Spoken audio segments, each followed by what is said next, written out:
आपण आपल्या कॉलेजमध्ये एंटरप्रेन्योरशिप डेव्हलपमेंट सेल सुरू करत असताना त्याचं प्लॅनिंग कसं करायचं? अ, ह्या विषयावरती आपल्याला तुमच्याशी चर्चा करायची. ॲक्चुअली चर्चासत्र आहे, कोणत्या प्रकारचं सेशन असं नाहीये. तर तुम्ही तुमच्या पण काही आयडिया असतील किंवा सुरू करताना काही प्रश्न असतील, तर आपण अशा प्रकारे हे सेशन आता घेऊ शकणार आहोत. आणि त्यासाठी मदत करण्यासाठी आपल्यासोबत डॉक्टर योगेश कुलकर्णी सर आहेत.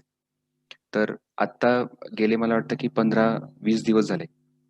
15 दिवस झाले. 6 तारखेला आपण सुरुवात केली आहे. तुम्हाला बऱ्यापैकी आयडिया यायला लागली असेल, की एंटरप्रेन्योरशिप डेव्हलपमेंटमध्ये काय-काय गोष्टी असू शकतील आणि तुम्ही काम पण करताय. त्यात काही तुम्हाला अडचणी पण आल्या असतील. तर आपण असं ओपनली मग चर्चेला सुरुवात करू शकतो. सचिन, मी बोलू थोडं? हो, चालेल. आता एक प्रश्न आला होता सेक्शन 8 कंपनीबद्दलचा. तर मला थोडासा त्याचं उत्तर द्यावंसं वाटतं, की हो, आपण ॲज अ इन्स्टिट्यूट आपण सेक्शन 8 कंपनी फॉर्म करू शकतो आणि बऱ्याच वेळा आपल्याला ती फॉर्म करायला लागते. म्हणजे स्पेशली तुम्ही जर आपण म्हटलं ना बिझनेस इन्क्युबेटर घेतलं, तर ज्या फंडिंग एजन्सी आहेत, म्हणजे जस्ट स्पेशली निधी प्रयास सारख्या ज्या फंडिंग एजन्सी आहेत, DST आहे, ह्या तुम्हाला स्पेशल पर्पज व्हेकल म्हणून सेक्शन 8 कंपनी फॉर्म करा असं तुम्हाला सांगतात आणि ती करता येते. सेक्शन 8 कंपनी आणि ट्रस्टमध्ये फरक असा होतो की ट्रस्ट मधले जे ट्रस्टी असतात ते खूप सहजासहजी बदलू शकतात आणि ट्रस्ट म्हणजे अगदी गणेश मंडळ पण ट्रस्ट असतं. त्याला केवायसीचे नॉर्म फार कडक नसतात. ट्रस्टचा जो कंप्लायन्स असतो थोडासा तो काय म्हणू आपण लूज आहे. पण सेक्शन 8 कंपनीमध्ये जे डायरेक्टर असतात, हे डायरेक्टर खूप रिस्पॉन्सिबल असतात. प्रत्येक डायरेक्टरचा डी नंबर असतो. तो त्या डी नंबरच्या आधाराने कंपनी रजिस्टर होते तुमच्या नावावर. दुसरी गोष्ट, जे डायरेक्टर की जे कंपनी फॉर्म करतात, ते कुठल्याही प्रकारचा प्रॉफिट किंवा रिएम्बर्समेंट त्या कंपनी घेऊ शकत नाही. तर अशा डिसिजन फास्ट घेता येतात. ट्रस्ट ऍक्ट प्रमाणे तुम्हाला सगळ्या ट्रस्टींची सहमती घेणं किंवा रिझोल्युशन्स करणं, तर ह्या गोष्टींसाठी बऱ्याच काही अडचणी आहेत. कम्पॅरेटिव्हली सेक्शन 8 मध्ये त्या अडचणी कमी आहेत. तुम्ही डिसिजन खूप फास्ट घेऊ शकतात, पण तुम्हाला कंप्लायन्स पण खूप जास्त करायला लागतो. म्हणजे त्याच्या डेडलाईन ज्या असतात तुम्हाला, आणि त्या तुम्ही केल्या नाहीत, म्हणजे तुम्ही 4 वर्ष 5 वर्ष तुम्ही जर कंप्लायन्स केला नाही, म्हणजे उदाहरणार्थ मी एका कंपनीचा डायरेक्टर होतो आणि आमच्या त्या कंपनीनी गेले 3 वर्ष रिटर्न भरला नाही आणि मला माहितच नव्हतं ते की यांनी हे कंप्लायन्स की मी तिथे जॉईन झालो होतो आणि मग ते भरत नाही असं लक्षात आल्यानंतर मग एकदम माझ्या नावापुढे, माझ्या डीन नंबर पुढे गडबड दिसायला लागली. आणि जेव्हा मी एका दुसऱ्या कंपनीसाठी आम्ही जेव्हा रजिस्टर केलं, माझा डीन नंबर वापरला, तेव्हा माझ्या कंपनी सेक्रेटरीने सांगितलं की तुम्ही लवकर इथून रिझाईन करा, नाही तर तुम्ही पण मध्ये रजिस्टर करता येणार नाही. त्यामुळे मला वाटतं सेक्शन 8 कंपनी करणं सहज शक्य आहे. फक्त डायरेक्टरला खूप जास्त रिस्पॉन्सिबिलिटी घ्यायला लागते. हे माझं त्याला उत्तर आहे. जस्ट मगाचा प्रश्न कंटिन्यू मध्ये केला मी, बाकी काही. Yes, thank you. अमोल. आणि आता ह्या सेशनचा उद्देश पण असाच आहे की एकतर तुमची थोडीशी ओळख सगळ्यांची आपली झालेली नाहीये, तर तुम्ही प्रश्न विचारताना तुमची ओळख पण करून द्या आणि मग प्रश्न विचारा आणि मग त्यानुसार थोडं एक्सपिरियन्स शेअरिंग आपलं एकमेकांमध्ये होईल. असा हा खरा अर्धा पाऊण तास आपल्याला वेळ सचिन सरांनी दिला. बरोबर. अमोल सर, मला वाटतं की तुमच्या त्या सेक्शन 8 कंपनीच्या प्रश्नाचं बरंचसं उत्तर तुम्हाला मिळालं असेल. हो सर, हो सर. Thank you sir, thank you. कोणी पण सुरू करू शकतो. येस. आता मग तुम्ही कसा विचार करताय आपल्या कॉलेजमध्ये हे ई सेल सुरू करण्याचा किंवा काय? आपण सेल्फ इंट्रोडक्शन मग सुरू करूया की. हॅलो सर, आवाज येतोय सर माझा? हो, येतोय डॉक्टर, बोला ना. हा, मी doctor Jamadar, doctor Rasool Jamadar, arts commerce science college Narayangaon. Sir मी सायन्स फॅकल्टीकडे बेसिकली ऍग्रो बेस्ड किंवा ऍग्रो बेस्ड अस्पेक्ट आमच्या काही डोक्यामध्ये आहेत. आम्ही त्याचा विचार करतो. तर मुलांना बरोबर घेऊन आम्ही काही प्रोसेसिंग मध्ये आमचा काही करण्याचा विचार आहे. पण मुलांना आम्ही कितीही केलं तरी ते लवकर इनिशिएटिव्ह घेत नाही किंवा बरेचसे जॉब हे करणे, म्हणजे सेल्फ एम्प्लॉयमेंट मध्ये इंट्रोड्यूस मुलांना करणं थोडंसं अवघडच जाते. सकाळी पण हा विषय सरांनी काढलेला होता. तर आम्हाला त्यासाठी नेमके कोणते प्रयत्न आम्ही केले पाहिजेत आणि एखादी स्मॉल स्केल इंडस्ट्री रजिस्टर जर करायची असेल तर त्याची काय प्रोसेस असते ते आम्हाला सांगावं, जेणेकरून आम्ही फर्म जर रजिस्टर केली तर ती मुलं आमच्याकडे गुंतून राहतील, आम्ही त्याला एका टार्गेटने पुढे आम्ही नेऊ शकतो तुमच्यासारखी काही एक्सपर्टाइज वापरून. तुमचं गाव कुठलं सर, जमादार सर? सर मी बेसिकली राजुरी, आळेफाट्याजवळ तुमचं राजुरी आहे गाव ना, ते कुठलं? माझं राजुरी माझं मूळ जमादार गाव आहे. हा सर, आवाज येतोय माझा? ओके. आणि हा कॉलेज? सर, माझं मूळ हो येतोय. कॉलेज कुठलं, तुमचं गाव कुठलं कॉलेज? मुळगाव राजुरी आहे. आवाज कोलॅप्स होतोय सर, काही नाही ऐकू येत सर. सर ऐकायला नाही येत व्यवस्थित. Arts commerce science college Narayangaon. हा, हे नारायणगावचे एक सरांचं बोलताय. आमच्याकडे हो हो हो, राईट. सर नाही, मी पण माझा व्हिडिओ ऑफ केला म्हणजे थोडस. नाही सर, तुमचा प्रश्न खूपच व्हॅलिड आहे. प्रश्न खूपच व्हॅलिड आहे की मुलांमध्ये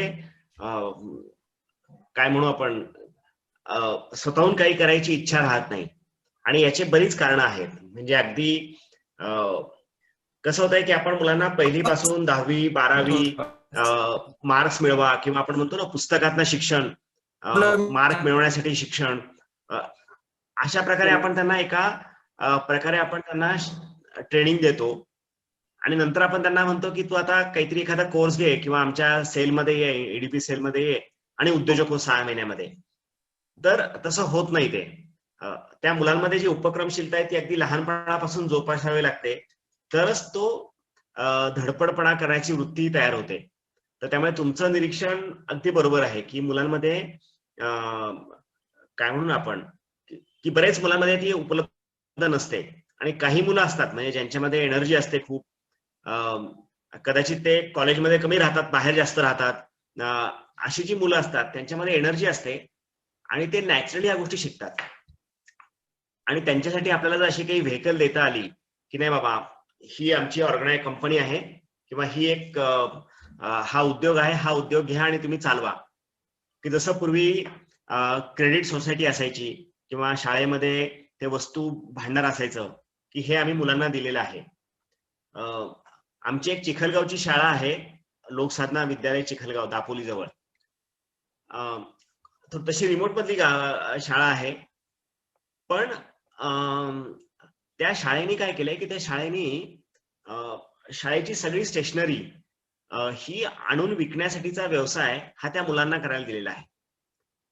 आणि त्यांचा जो काही एक सहाय्यक शिक्षक किंवा आपण काय म्हणू त्यांना थोडं क्लेरिकल आणि हे काम करणारी जी लोक आहेत त्यांच्यापैकी एकाकडे ती जबाबदारी दिलेली आहे त्या मुलांना गाईड करायची. आणि ते जे दुकानामध्ये ते मुंबईवरनं जाऊन ते 2-3 मुलांचा गट आणि तो गट बदलत असतो नेहमी त्यांचा एक पिरियॉडिकली. तर ते मुलं मुंबईवरनं खरेदी करतात त्या वह्या, पेन, अजून काय काय लागेल त्यांना सगळं, कलर बॉक्सेस आणि हे सगळं. आणि शाळेची स्टेशनरी ही मुलंच त्या विक्रीचा व्यवहार करतात. आणि त्यांचं म्हणणं असं आहे की ह्या टर्नओव्हर मधनं आम्हाला चांगले पैसे सुटत आहेत म्हणजे त्या ग्रुपसाठी. तर मला वाटतं अशा काही उपक्रम आपल्याला शाळेत नक्कीच सुरू करता येतील.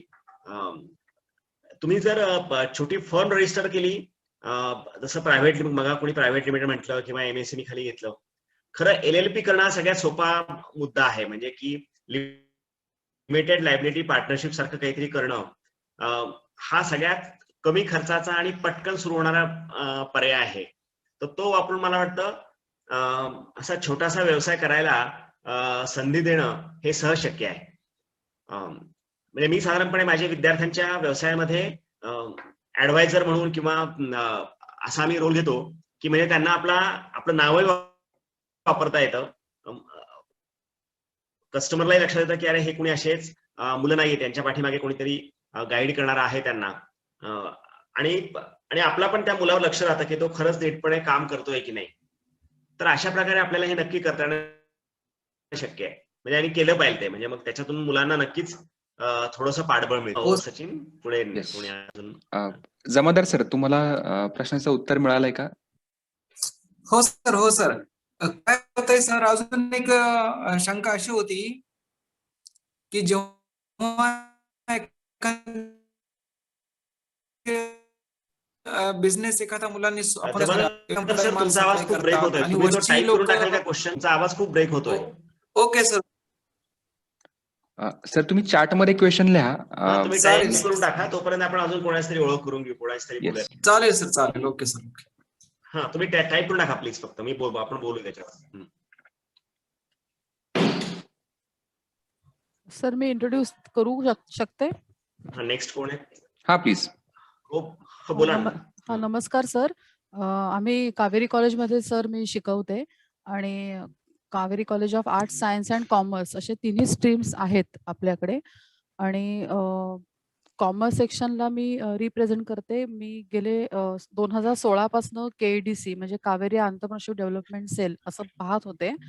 आमच्या ह्या 5 वर्षाच्या काळात KEDC टॉक शो, बाते एंटरप्रेन्योर्स की, ह्याच्यामध्ये जे आपले पूर्वीचे अल्युमिनाय स्टुडंट्स आहेत, जे आता एंटरप्रेन्योर्स आहेत, त्यांना आम्ही KEDC टॉक शो मध्ये बोलून त्यांची जर्नी शेअरिंग करायला लावतो आणि त्याच्या which motivate others that it is doable.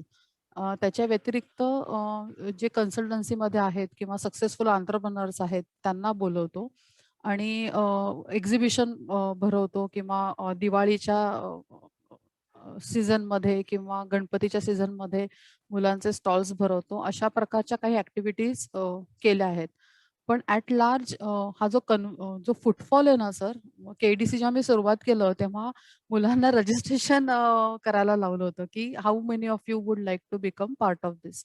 तर 150-200 रजिस्ट्रेशन मिळून त्याचा जेव्हा ऍक्च्युअली कन्व्हर्जन होतो फुटफॉल, तो साधारण एक 20% राहतो आणि पुढे पुढे असंही होतं की अगदीच 15-20 तुरळक मुलं सेशनला येतात. पण स्वतःचं समाधान मी करून घेते की ठीक आहे, 15 तर 15 at least we should go on with this students. आणि माइंडसेट म्हणजे 97% तर माइंडसेट हे एम्प्लॉई माइंडसेट आहे आणि 3% gives place I mean opportunities, म्हणजे तो एम्प्लॉयर माइंडसेट आहे. असं करून स्वतःचं मी समाधान मानून घेत होते before coming to this FDP. आणि तुम्ही जे काही वेगवेगळे एक्सपेरिमेंट आता आम्हाला सांगताय करायला किंवा तुम्ही करताय पाबळमध्ये किंवा वेगवेगळ्या शाळेमध्ये, कॉलेजमध्ये, ते करू शकते ह्याचा एक कॉन्फिडन्स आता आलाय सर. आणि अनफॉर्च्युनेटली माझा असा अनुभव आहे सर की ॲप तयार करणं किंवा आमच्याकडे इंजिनिअरिंग नाहीये. इनफॅक्ट ह्या वर्कशॉपला एलिजिबिलिटी फक्त टेक्नॉलॉजी आणि सायन्सच्याच प्रोफेसर्सना होती. आय थिंक हा मला प्रिव्हिलेज मिळालाय की मी कॉमर्सची प्राध्यापिका असून सुद्धा मला हे थोडा अपॉर्च्युनिटी मिळाली because along with me there are 2 professors who come from science and technology. तर त्या प्रकारचं कन्व्हर्जन सर अर्बन एरियाज किंवा आमच्यासारख्या पुण्यातल्या कॉलेजेसला दिसून येत नाही सर अनफॉर्च्युनेटली. जे पाबळ सारख्या किंवा आता नारायणगावमध्ये डिस्कस करताय, अतुल सर सांगतात किंवा बाकीचेही पार्टिसिपेंट्स ते काय करतायत ह्याच्याविषयी जेव्हा बोलतात तेव्हा असं वाटतं की अर्बन एरियाजमध्ये हे का नाहीये कन्व्हर्जन, की एवढी मुलांना गरज वाटत नाही इथपर्यंत पोहोचण्याची किंवा EDC सेलची.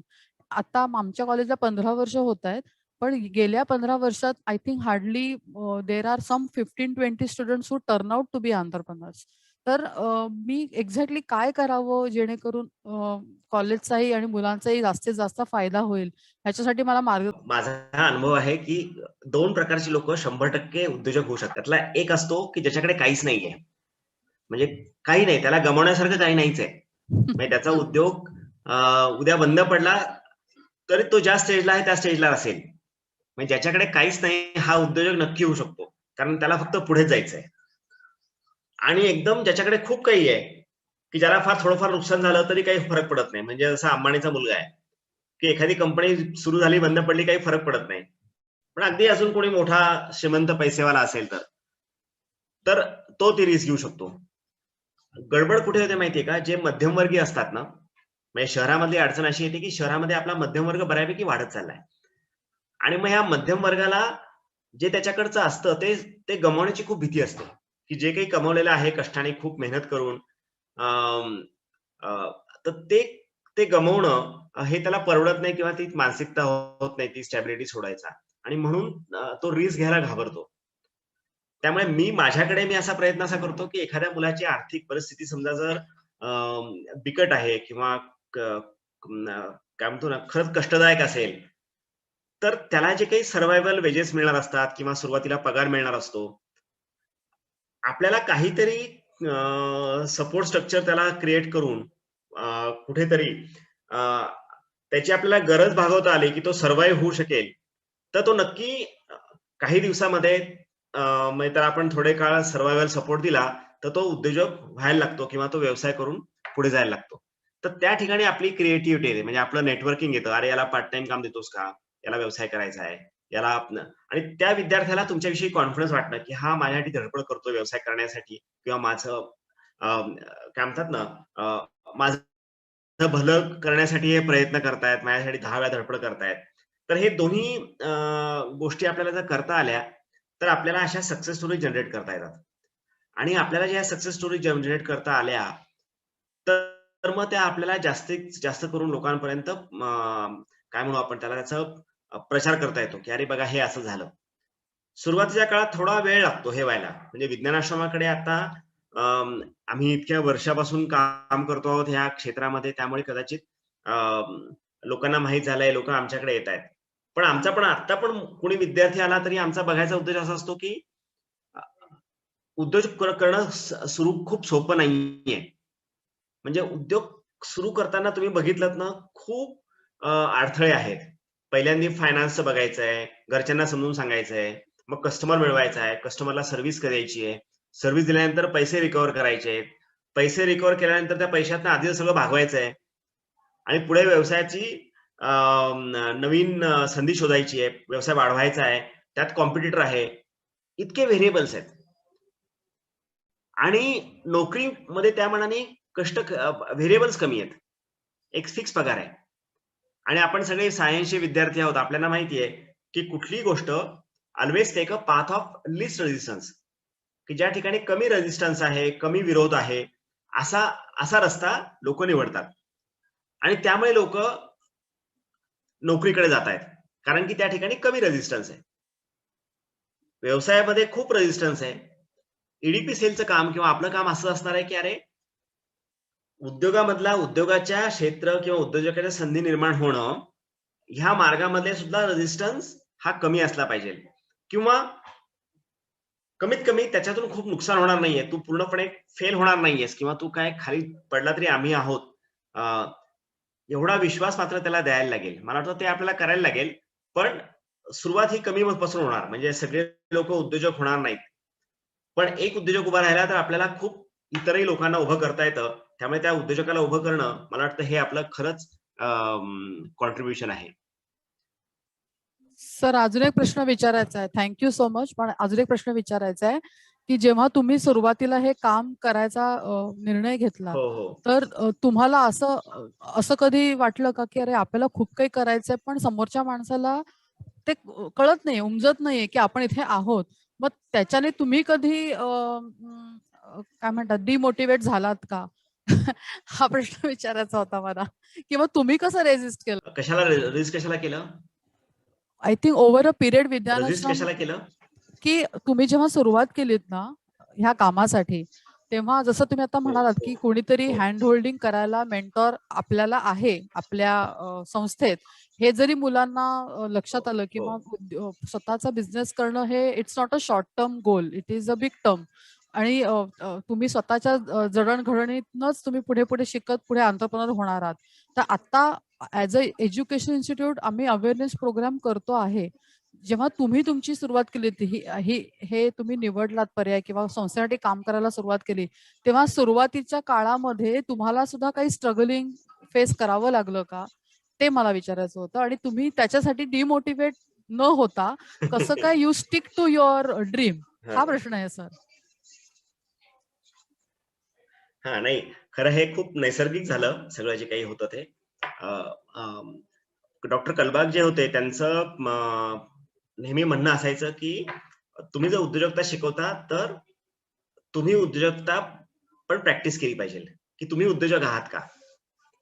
आणि त्यामुळे डॉक्टर कलबागांनी काय केलं की त्यांनी संस्थेवरती 20 लाखाचं कर्ज घेतलं आणि 20 लाखाचं कर्ज घेतलं आणि आम्ही मल्टीमीडिया सिडीज बनवायचं ठरवलं.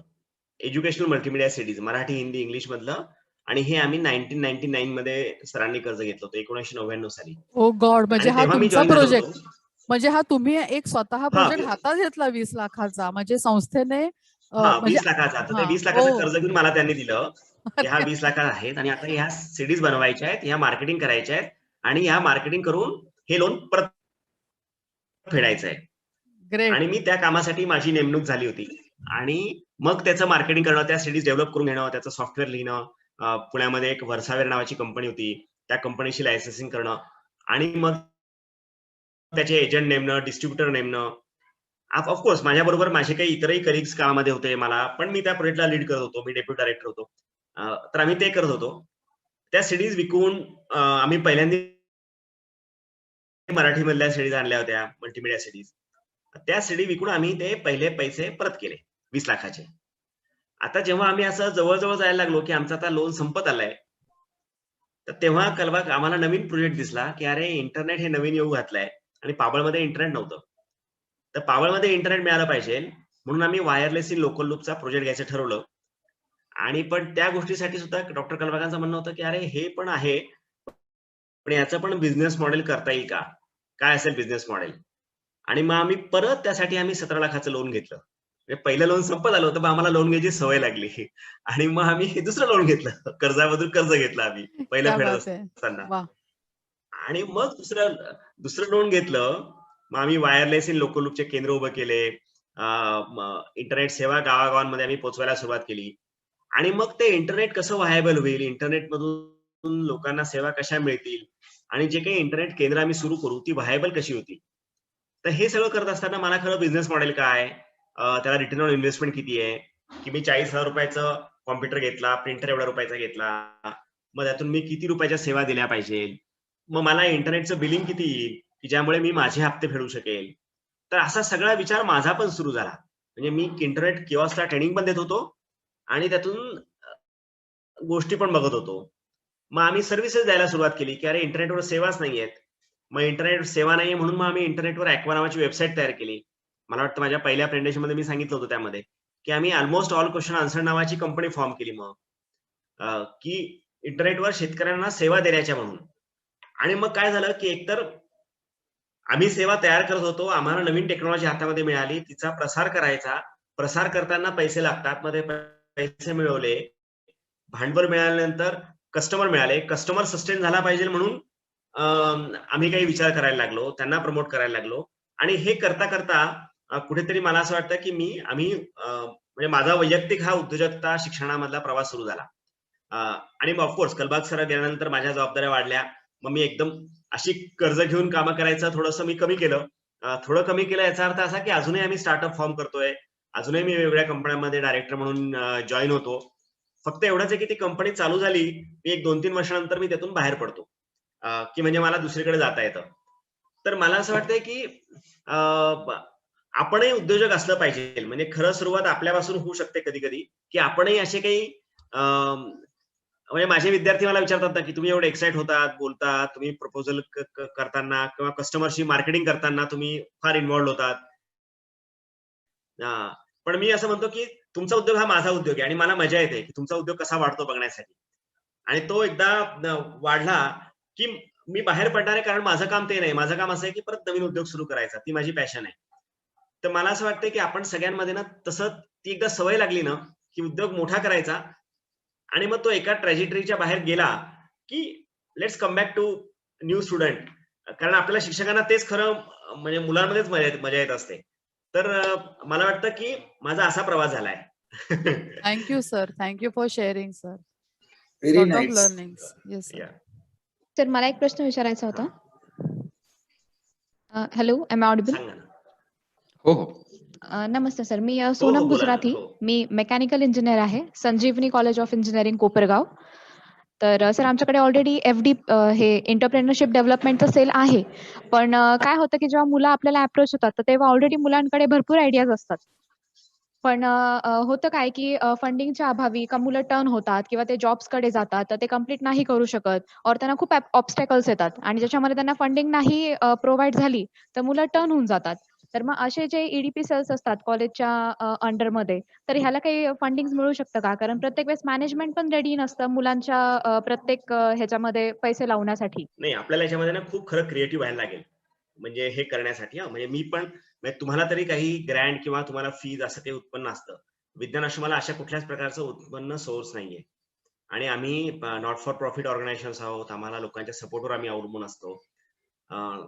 त्यामुळे आता याच्यामध्ये उद्योजकता कशी आणायची मी तुम्हाला हे थोडं सांगतो.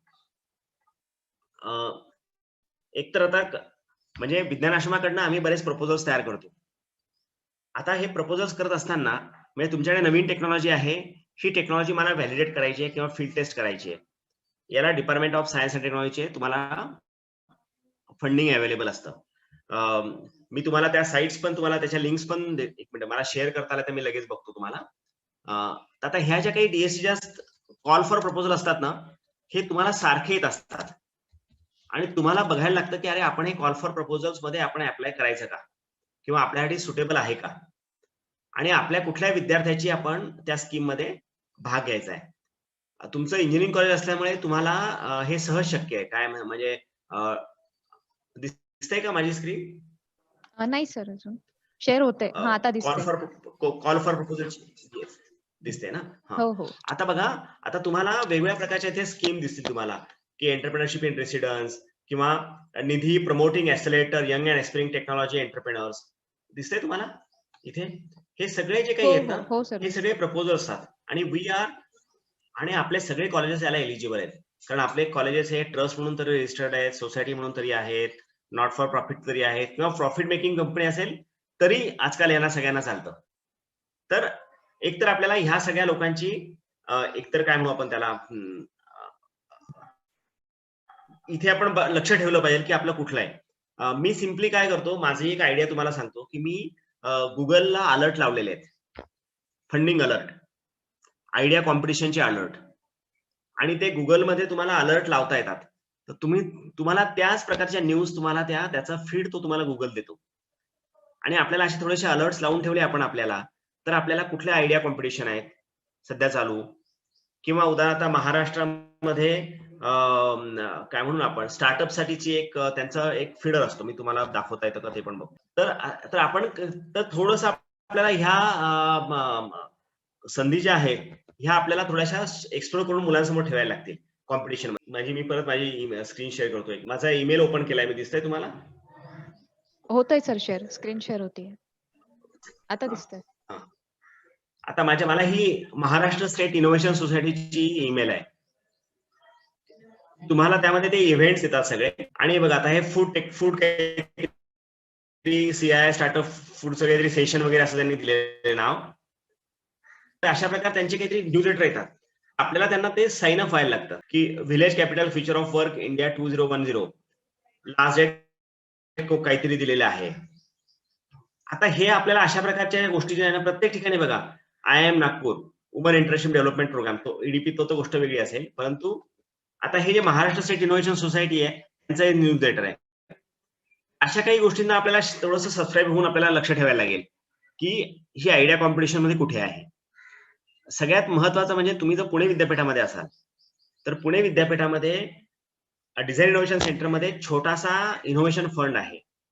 जर ती आयडिया खूप वेगळी असेल तर म्हणजे पुणे विद्यापीठामधले तुम्ही मॅक्झिमम असाल तर पुणे विद्यापीठात डॉक्टर शाळीग्राम जे आहेत त्यांच्याकडे तो विभाग आहे. एक पानाची कन्सेप्ट नोट लिहून तुम्हाला ती देता येते आणि दाखवता येते. विज्ञान आश्रम पण स्पोक सेंटर आहे, विज्ञान आश्रमात तुम्ही देऊ शकाल.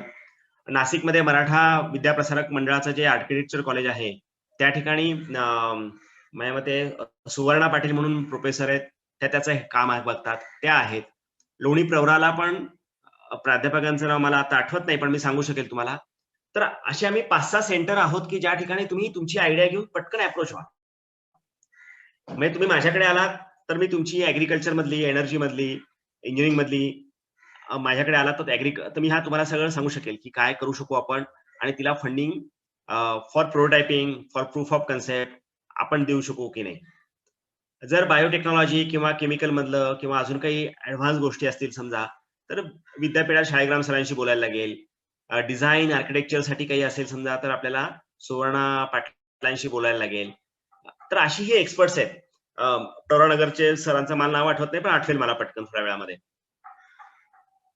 तर तुमच्याकडे जर असं काही आलं समजा विद्यार्थ्याचं, तर एकतर पहिल्यांदा तुम्हीच आय ठरवा, तुम्हाला प्रश्नच येणार नाही. नाही आलं तर आमच्यासारख्या काही लोकांशी तुम्ही बोला की हा विद्यार्थी खूप प्रॉमिसिंग आहे आणि याचं काय करायचं. तर आपण त्याला नक्की, त्याला जर खरंच एक लक्षात घ्या की त्याला पैसे जोपर्यंत कोणी टाकणार नाही, जोपर्यंत त्याला कळत नाही की अरे हा मुलगा खूप पॅशनेट आहे त्याबद्दल. जर तो मुलगा पॅशनेट आहे असं जर कळलं, तर आपल्याला फंडिंग उभं करता येतं. पण म्हणजे तो मुलगा पॅशनेट आहे की नाही कसं ओळखायचं. तर सुरुवातीला मी बऱ्याच वेळा त्यांना सांगतो की हो तुला करायचंय का, तुझी आयडिया आहे का, ठीक आहे, तू ये पाबळला, मी तुला सगळं मटेरियल देतो, आपण दोघं मिळून हे प्रोटोटाईप पूर्ण करू, वर्क होतं का बघूयात. मग बऱ्याच वेळा विद्यार्थी मुलं म्हणतात की नाही सर आता नाही येत आहे, मला नाही जमत आहे, मला करायचंच नाही, म्हणजे मी कोणाकडनं तरी करून घेतो, किती पैसे मिळतील, फंडिंग किती मिळेल. मग आम्हाला लक्षात येतं की जर करिक्युलर त्याचा जो रेझ्युमे असतो तो सजवण्यासाठी त्याला काही हवं असेल, तर मग आपण नाही दिलं पाहिजे. पण त्याला त्याचं खरंच ते उत्तर शोधायचं आहे, त्यांनी प्रश्न आयडेंटिफाय केलेला आहे. आता फॉर एक्झाम्पल भाऊ इन्स्टिट्यूट जे डॉक्टर ताळे आले होते, आणि ते आपल्याकडे परत भेटणार पण आहेत आपल्याला त्यांच्या सेंटरच्या स्कीम बद्दल सांगण्यासाठी, तेव्हाही आपण त्यांना हा प्रश्न विचारू. डॉक्टर तळ्यांकडे आविष्कार कॉम्पिटिशन असते.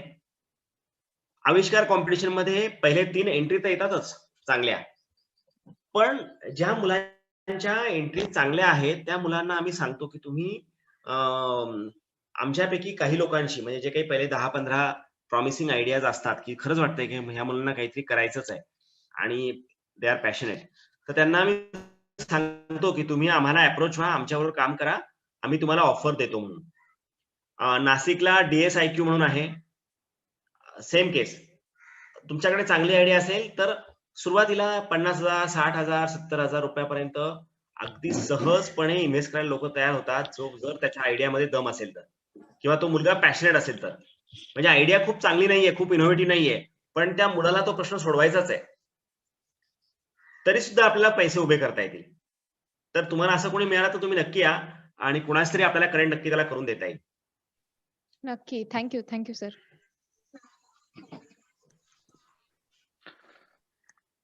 कोण ओळख करून देते सर चार्टमध्ये मोकळा सेशन ठेवलाय मुद्दामून आपण. हो, चार्टमध्ये हा, जमादार सचिन. सरांचा प्रश्न आला किंवा त्यांनी त्यांचे मुद्दे मांडले होते, मगाशी आवाज येत नव्हता.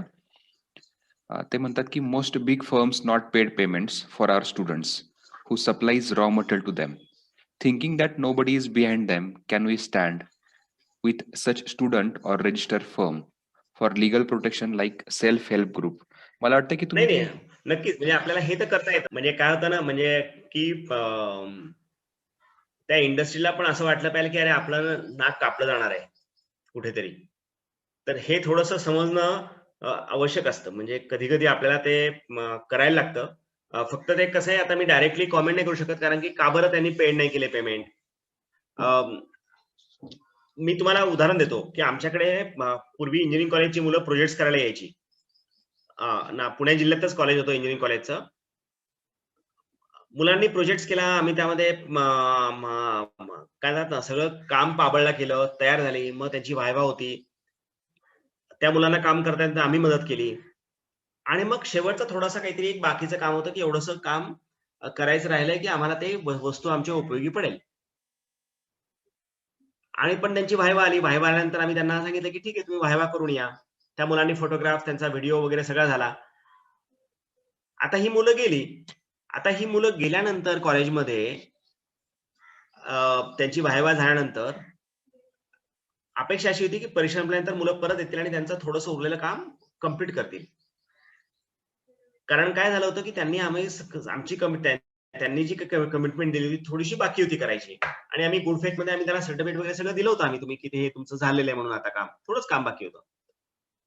मुलांची ओरल झाल्यानंतर मुलांचा इंटरेस्ट गेला, आणि मुलांचा इंटरेस्ट गेल्यानंतर ती मुलं काही परत आलीच नाही पाबळला ते काम पूर्ण करून घ्यायला. आता ऍज अ इन्स्टिट्यूट आम्ही इन्व्हेस्टमेंट केली होती, आम्ही मटेरियल मध्ये खर्च केला होता, आम्ही आमची वेळ त्यांना दिला होता, आम्ही डिझाईनमध्ये इन्व्हॉल्वमेंट दिली त्यांच्या, आणि आम्ही हे कुठल्याही फीची अपेक्षा न करता आम्ही त्यांना दिलं होतं. म्हणजे असं पण नव्हतं की त्यांनी आमच्याकडे फी भरून ऍडमिशन घेतली आहे आणि आम्ही त्यांना शिकवलंच पाहिजे, असं काही नव्हतं. आम्ही त्यांना रिअल लाईफ प्रॉब्लेम दिला होता. आमची अपेक्षा त्यांनी तो प्रश्न सोडवावा असं होतं.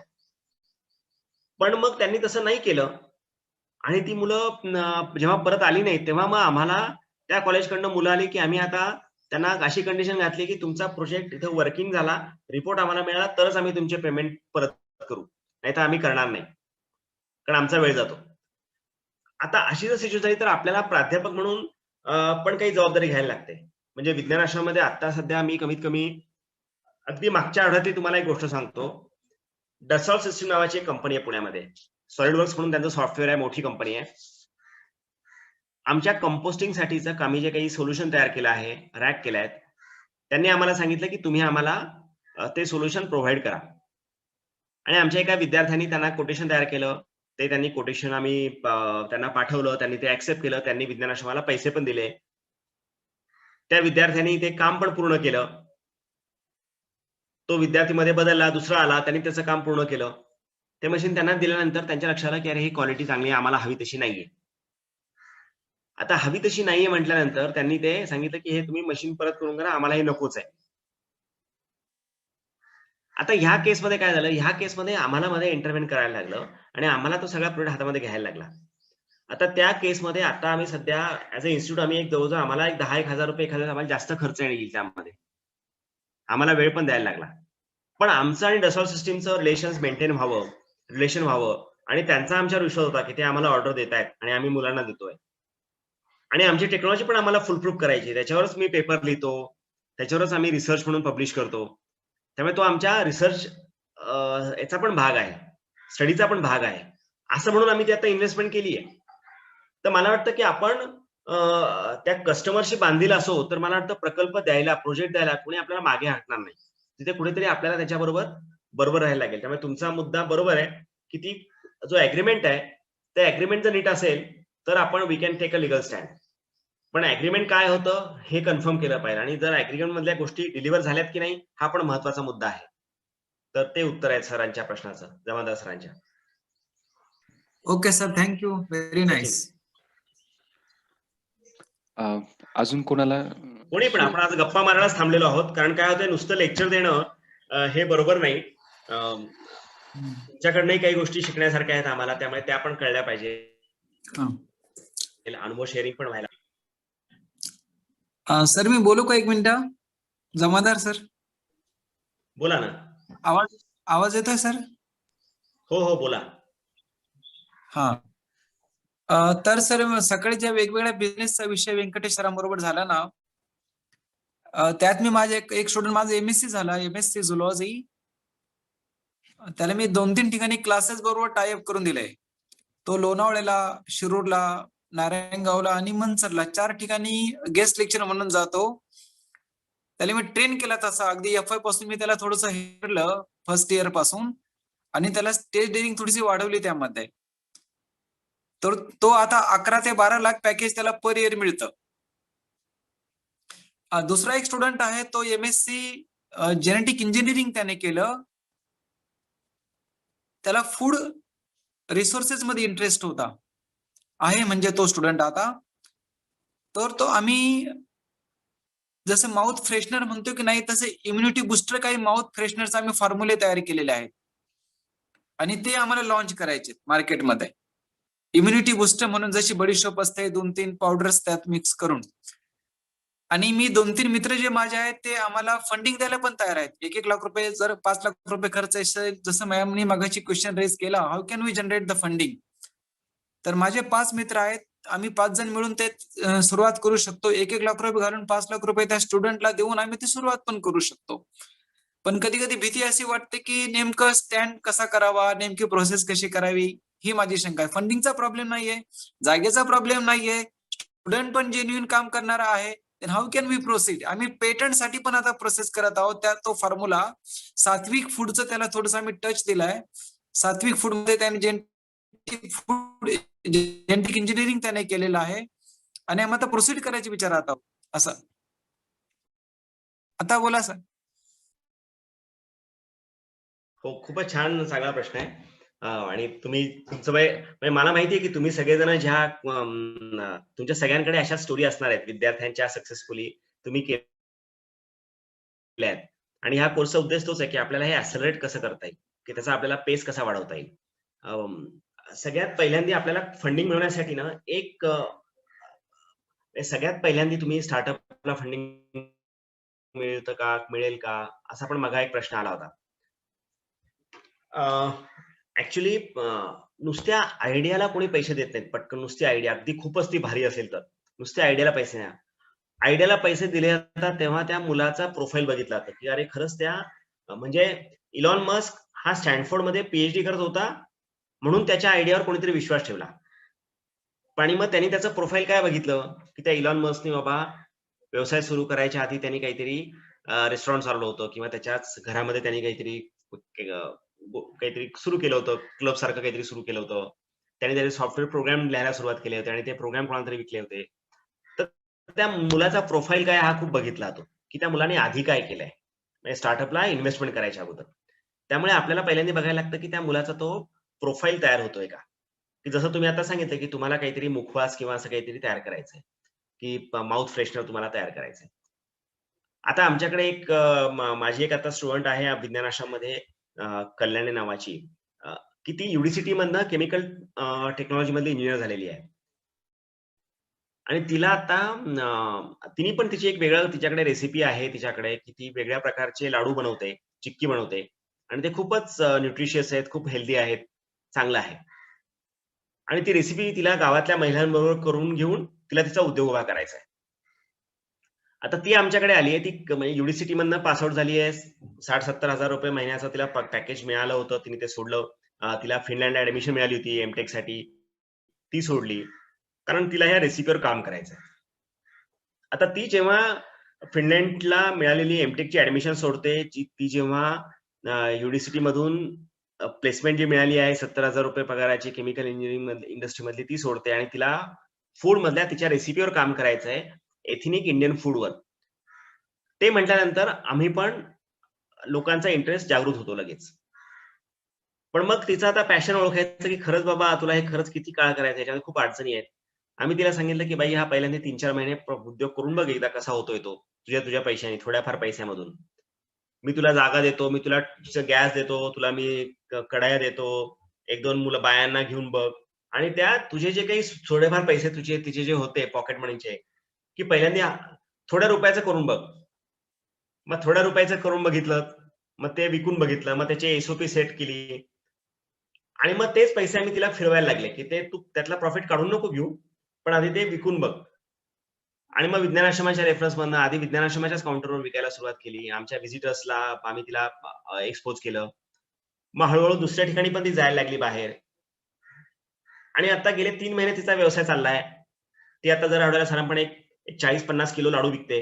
आताही आश्रममध्ये असते ती आणि आता ती 40-50 किलो विकल्यानंतर आता ती पुण्यामध्ये जे काही अग्रज बंधूवाले आहेत, देसाई बंधू आहेत, जे मोठमोठे फूड चेन्स आहेत तिथल्या, त्यांच्याकडे ती आता माल तो ठेवायला लागली. आता एफएसएसचं काय करायचं, तर विज्ञान आश्रमाने एफएसएस घेतलं की आमची जागा आहे, आमचा एफएसएस आहे, तो नंबर वापर, ते कर आणि तुझा.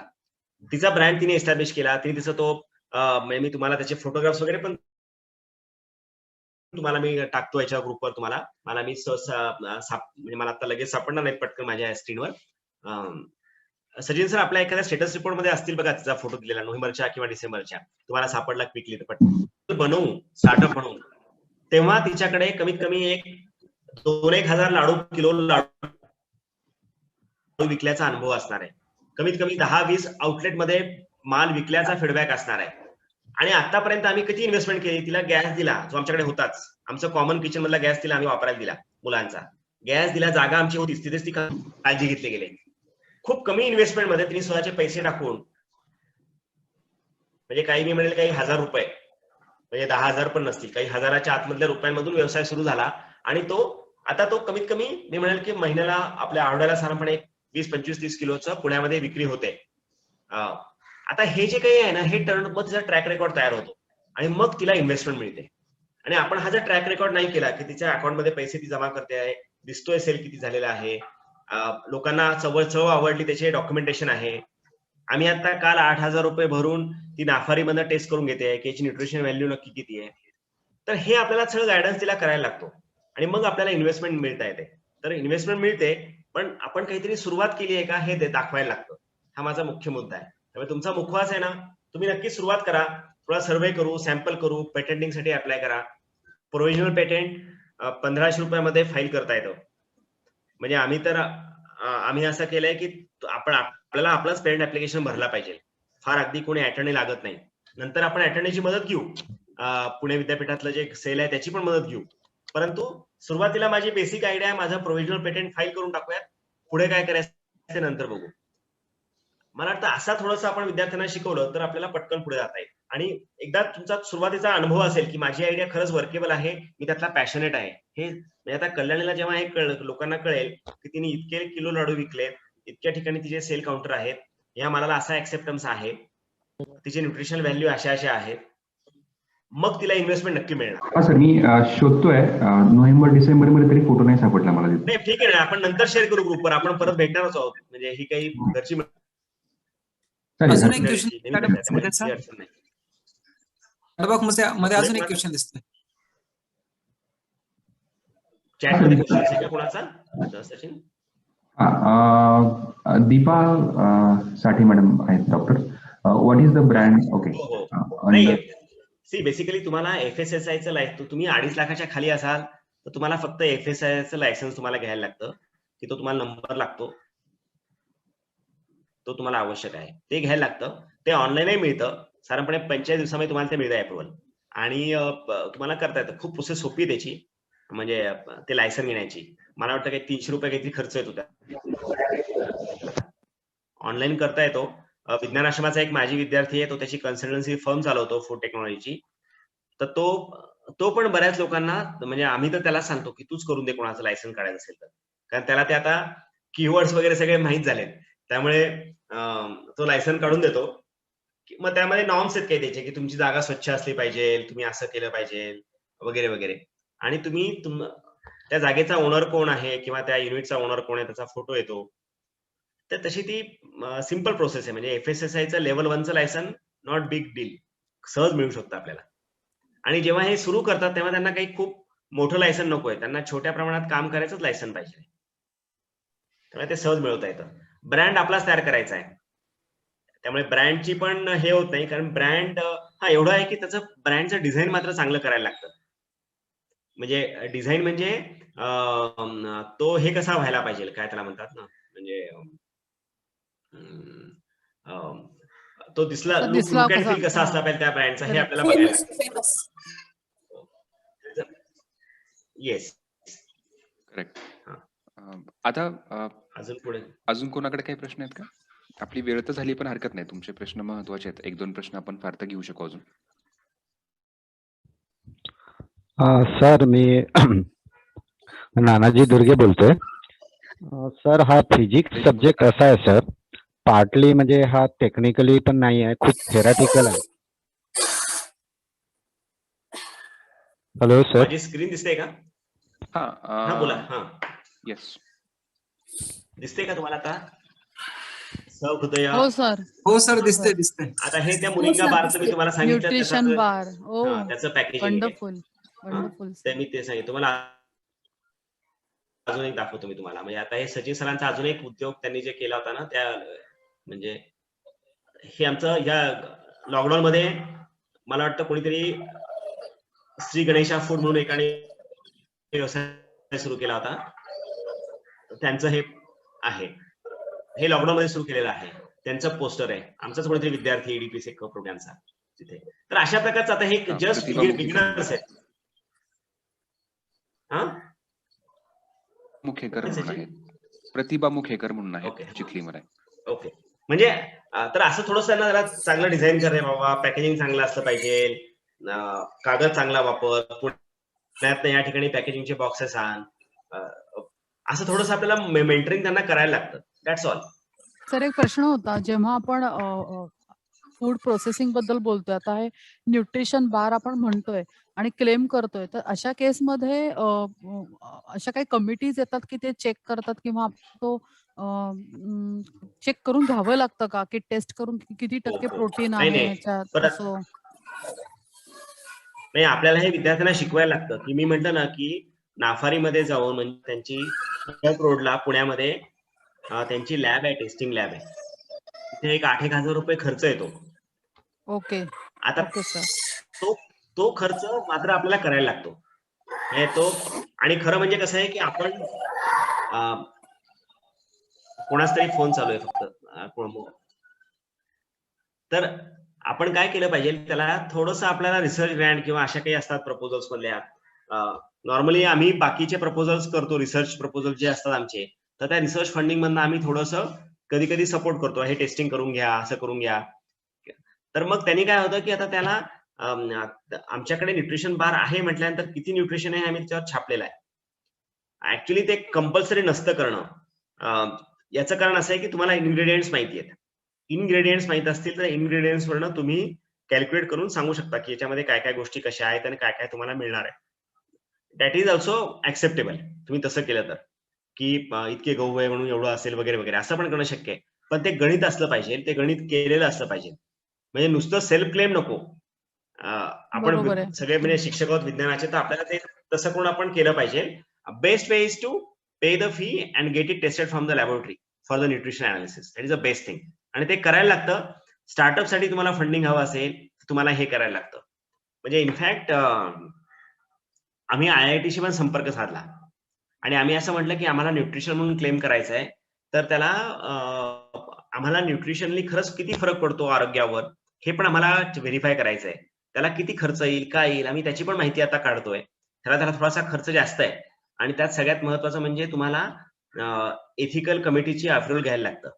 म्हणजे उदाहरणार्थ समजा हिमोग्लोबिन मध्ये वाढ होते किंवा नाही होत त्यामध्ये. आता हे आम्हाला क्लेम करायचं असेल तर आम्हाला ती मेडिकल ट्रायल होते जवळजवळ आणि मग त्या एथिकल कमिटीकडनं अप्रुव्हल घ्यायला लागतं, जी अपॉइंटेड असते. तर ते करण्यासाठीचा खर्च जरा जास्त आहे, त्यामुळे आम्ही थोडं शांत थांबलोय आता. बट जर जेव्हा फंडिंग राऊंडला जर गेलो तर आम्ही नक्की ते पण करू. पण आता फक्त lab test report is sufficient. Exactly हेच होतं आता डोक्यात माझ्या आणि बरोबर तुम्ही त्याचं उत्तर दिलं. टेस्टिमनीज जर आपण असले आपल्याकडे तर ग्लोबली सुद्धा she can enter. So great great sir. पण बरोबर बरोबर. नाही, टेस्टिमोनियल कसं होतं, काही हा. लोकांचे असतात, की जसं बऱ्याच वेळा काही बुवा बाबा क्लेम करतात ना, की नाही 4 लोकांचे दाखवतात testimony. I remember Patanjali. It's not a yes sir, science. Yes sir. काढाचं ते कोरोनाचं झालं होतं. आपण नाही राईट सांगू राईट शकत राईट ना. Sir. It has to be gone through right the sir. Basically मी म्हटलं ना, एथिकल कमिटीकडनं अप्रुव्हल घेऊन मग त्याच्यामध्ये हा. कंट्रोल एक्सपेरिमेंटल ट्रायल व्हायला पाहिजे. हे झालं तर मग तो क्लेम होऊ शकेल तुमचा, की नाही हो. आमच्या ह्या औषध, आमचे हे लाडू खा, तुमचं हिमोग्लोबिन वाढेल. असा क्लेम तेव्हाच करता येईल. बरोबर आहे. आता क्लेम काय करता येईल, it's a nutritional food. Correct sir. Okay sir. Thank you. एक शेवटचा प्रश्न आपण घेऊयात. खत्री सर, तुम्हाला काय विचारायचं आहे का? कारण कुरणमधनं ते आहेत आणि EDPचं पण काम त्यांना सुरू करायचं आणि आश्रमची पण मदत हवी होती.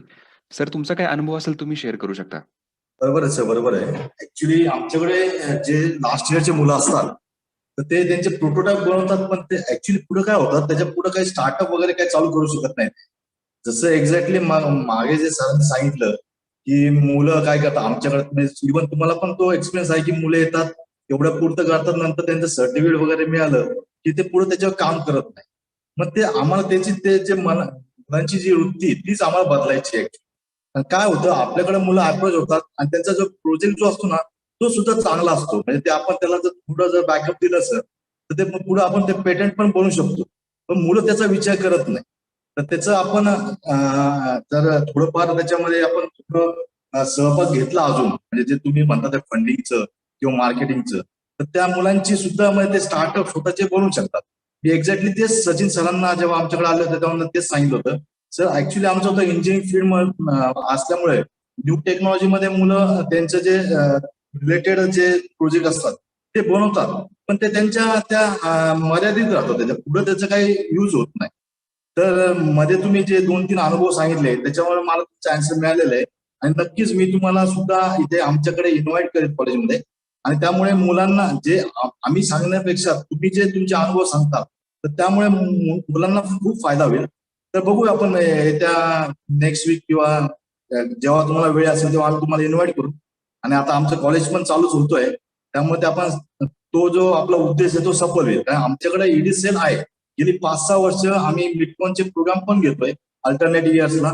आणि काही मुलं कसं त्यांच्याकडे आयडिया असतात, पण ऍक्च्युली काय होतं सर, जे मुलांकडे आयडिया असतात ना ते आमच्या फील्ड रिलेटेड नसतात. आता ठीक आहे ते उद्योजक बनले ते मान्य आहे मला, पण कसं आहे माझं म्हणणं काय किंवा आमचं काय म्हणणं असतं की त्यांचं जे बेसिक नॉलेज आहे ऍटलिस्ट त्याच्यामध्ये जर त्यांनी काही केलं की ते चांगलं आहे. म्हणजे जर ते वेगवेगळ्या ज्या स्ट्रीम मध्ये असतात ते कसं आहे म्हणजे त्यांचा तो शिक्षणाचा पण उपयोग होतो आणि त्यांच्या ते ज्या आणि त्यांची जी आयडिया आहे त्यांची आयडिया आणि शिक्षणाचा उपयोग झाला तर ते खूप चांगलं होईल असं प्रामुख्याने आमच्या सगळ्या कॉलेजवाल्यांना वाटतं. तर ठीक आहे आपण बघूया, एवढंच मला बोलायचं होतं. आणि तुमचे जे तुम्ही एक्सपिरियन्स जे मध्ये 2-3 शेअर केले, आमदार सरांना जे एक्सपिरियन्स तुम्ही सांगितले त्यामुळे मला तुमच्याकडनं जे उत्तर अपेक्षित होते ते सर्व मिळालेत सर. आणि खूपच छान वाटलं हा प्रोग्राम जो झालेला आहे, खूपच छान झाला. म्हणजे बरं झालं मला सरांनी, आमच्या प्रिन्सिपल सरांनी जे काय याच्यामध्ये सहभाग होण्यासाठी सांगितलं आणि तुम्ही जे मला सहभाग करून घेतला त्याबद्दल मी विज्ञान आश्रमाचे खास करून सचिन सर आणि योगेश सर तुमचे फार मोठे आभार मानतो आणि थांबतो. काम सुरू केलं आपण. आपल्याला आपण बरंच काम करायचं एकत्र अजून. आता हा ट्रेनिंग प्रोग्राम तर फक्त प्रिपरेशन आहे आपली या कामाची. मला सरांचा एक माझा मुद्दा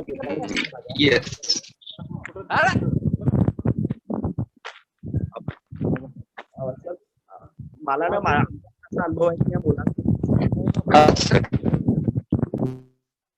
असताना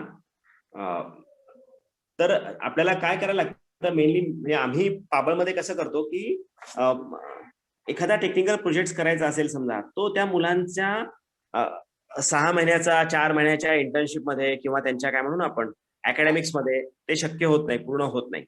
बरोबर आहे. पण मग काय केलं पाहिजे की त्या प्रोजेक्टची ओनरशिप जी आहे ना ती आपल्याकडे असली पाहिजे. आपल्याकडे म्हणजे प्राध्यापकांकडे. आता विज्ञान आश्रमामध्ये जे काही प्रोजेक्ट होतात, आम्ही एक राईस डिअस्किंग नावाचं मशीन आम्ही तयार केलं आहे की हातसडीचा तांदूळ जो असतो तसा ब्राऊन राईस करायचं मशीन, ते आम्ही कमर्शियलाइज केलंय. आता माझं इंटरनेट इकडचं गेलं नाही तर मी तुम्हाला त्या स्क्रीन पण दाखवल्या असत्या, पण नंतर केव्हा तरी आपण गप्पांमध्ये तुम्हाला दाखवेल ते मशीन. पण आता हे जे राईस डिअस्किंग मशीन आम्ही केलं ते आम्ही 2014 पासून काम करतो त्याच्यावर. आणि 2014 पासून बरेच विद्यार्थी आले 4-4 महिन्यासाठी आणि त्याच्यावर काम करून गेले. आता या प्रत्येक मुलाकडे काम केल्यानंतर मला जो फीडबॅक मिळायचा, इनफॅक्ट त्यावरनं मी शिकत गेलो. ती मुलं माझी खरं रिसर्च असिस्टंट होती की त्यांनी मला ते काम करत केलं. आणि सगळ्यात शेवटी जी काही कल्पना तयार झाली, आयडिया तयार झाली, आणि ऑफकोर्स त्याच्यासाठी मी डीएसटी कडनं पैसे मिळवले. की जेव्हा मला असं लक्षात आलं की हा प्रश्न आहे आणि आपण याला उत्तर शोधू शकतोय, तर ते रिसर्च फंडिंगसाठी कसं मिळवायचं ते आपण एकदा केव्हा तरी वाटलंच तर वेगळ्या सत्रामध्ये मी तुम्हाला त्या लिंक्स आणि दाखवेल सुद्धा तुम्हाला कसं आपल्याला टेक्निकल फंडिंग कसं मिळवता येतं ते. पण त्याचा फायदा काय झाला माहितीये का, ते प्रोजेक्ट पूर्ण झालं आणि आम्हाला ते कमर्शियलाइज करता आलं विज्ञान आश्रमाला. आम्ही ते कोइंबतूरच्या लॅबकडनं आम्ही फार्म मशिनरी जे काही टेस्टिंग इन्स्टिट्यूट आहे त्याच्याकडनं आम्ही टेस्टिंग करून घेतलं, सर्टिफिकेशन झालं. आता माझ्या मुलांकडनं जवळजवळ एक काय म्हणतात ना 11-12 मुलांनी तरी त्याच्यावर काम केलं असणार आहे छोट्या छोट्या प्रमाणामध्ये. पण आम्ही त्या प्रत्येक मुलाचा प्रमाण तो सोडून दिला असता आणि आम्ही ते एकात एक गुंफलं नसतं समजा. आता असं होतंय की त्या राईस डिअस्किंग मशीनचं क्रेडिट विज्ञान आश्रमाला मिळतंय किंवा मला मिळतंय. पण खरं सांगायचं म्हणजे ते हे क्रेडिट ह्या 11-12 मुलांचं होतं. पण ती शिकण्यापुरती माझ्याकडे तेवढ्या पुढ्यापुरती आली आणि पुढे त्यांना करिअरचा पाथ मिळाला, ते पुढे निघून गेली. पण एक नक्की झालं की त्यांना जे काही डिझाईन थिंकिंग असेल किंवा त्यांना जे काही कस्टमरचा काय म्हणून आपण व्हॉइस ऑफ कस्टमर समजायचा होता, आता हे सगळं जे काही त्या मुलांना शिकायचं होतं ते त्यांना त्यांच्या प्रकल्पातनं शिकायला मिळालं. आणि ती मुलं पण पुढे आयुष्यात यशस्वी झाली. म्हणजे त्यांना चांगली नोकरी पण मिळाली. काही लोकांना त्यांनी त्यांचे व्यवसाय सुरू केले. भले ते राईस डिअस्किंग मध्ये केले नाहीत त्यांनी, पण नवीन टेक्नॉलॉजी तयार झाली आणि ऍज अ टेक्निकल इन्स्टिट्यूट तो पण आपला खूप मोठा फायदा आहे की वी हॅव डेव्हलप. तर मला वाटतंय की आपणही उद्योजक असणं, मी जे म्हणतो शिक्षक पण उद्योजक असला पाहिजे, हे म्हणायचं माझं कारण म्हणजे त्या अंगाने पण मी बोलत होतो की आपण स्वतः प्रोजेक्टला अँकर झालो ना तर मग कदाचित आपल्याला खूप फायदा पण त्याचा मिळू शकेल. फ्रेश आहे तुमचं, एकदम बरोबर बोललात तुम्ही. थोडंफार आपला एक्सपिरियन्स पण येतो. ऍक्च्युअली उद्योजक म्हणजे काय हे पण आपल्याला कळून जातं. आणि ते आपण स्टुडंटला पण ते त्याप्रमाणे आपण सांगू पण शकतो. म्हणजे किती त्याचं इम्पॉर्टन्स आहे आणि पुढे फ्युचर पण किती चांगलं आहे त्याचं. खरंच आहे सर, म्हणजे एकदम व्हेरी वेल. आज आपण थांबायला हरकत नाहीये. 21 मिनिटं आपण एक्स्ट्रा झाली आहेत आणि मला वाटतं की तुमचे प्रश्न किंवा तुमची चर्चा जास्त महत्वाची होती. त्यातनं आपण हे 20 मिनिट आज एक्स्ट्रा घेतलेले आहेत.